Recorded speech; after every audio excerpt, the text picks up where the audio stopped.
It is the first Saturday in November. You wake up mostly inside your tent. Your mouth is as dry as a panhandle church supper. How did you get here? No. Why are you here?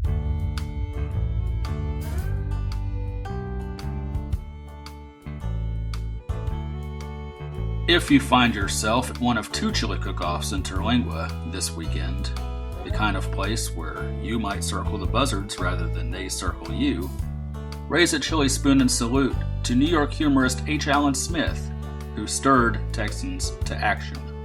In an article for Holiday magazine in 1967, he wrote, among other things, "Let it be understood that I am well disposed toward Texans and enjoy visiting their state. I'm tolerant of all their idiotic posturing of every one of their failings, save only this errant acclaim of superiority in the composing of chili." Dallas newsman Frank X. Tolbert wasn't going to tolerate rude behavior, in jest or otherwise, and challenged Smith to a duel against celebrated chili cook Wick Fowler. It was 1967, and the Terlingua Chili Cook-Off was born. The competition was judged a draw, but the event, despite being in Terlingua, was a draw too. 1,000 attended the first year, thousands the second. In 1974, Allegheny Janie Schofield and her Hot Pants Chili won in Terlingua, making her the first woman to hold the title of World Champion Chili Cook. That's her on the right in 1994. In 1975, a disagreement with Tolbert led to the International Chili Society splitting from the Chili Appreciation Society International. ICS would hold their World's Championship Chili Cook-Off that year outside of Los Angeles. Disagreements would continue to bubble. By 1982, there was a schism between Tolbert and some of the cooks who wanted a stricter organization that rewarded their devotion. The cook-off split again in 1983, with Tolbert taking his faction to a site behind the store. The other faction ultimately won the Cassie trademark in court and purchased their own cook-off site several miles down the road.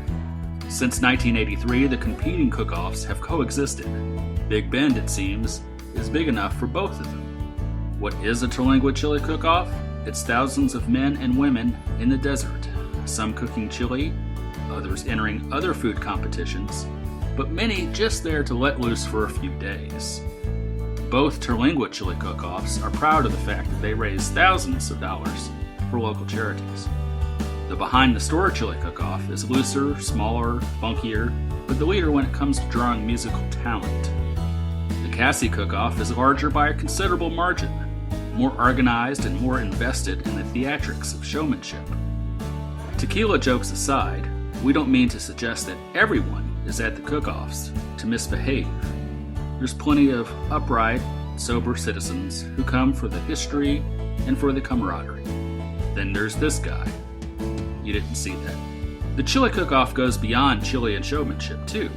Other items judged include brisket, ribs, beans, salsa, wings, and even margaritas. This year, the three cook-offs, including the ICS cook-off, which has since moved to Reno, Nevada, are marking their 50th year, where the first Saturday in November is the traditional cook-off day. Behind the Store events stretch back to the Wednesday before, while Cassie events go on all week long. Whichever cook-off is your style, the idea of going to far-flung Terlingua for a desert camping chili extravaganza is one of those 1970s Texas things that has somehow survived.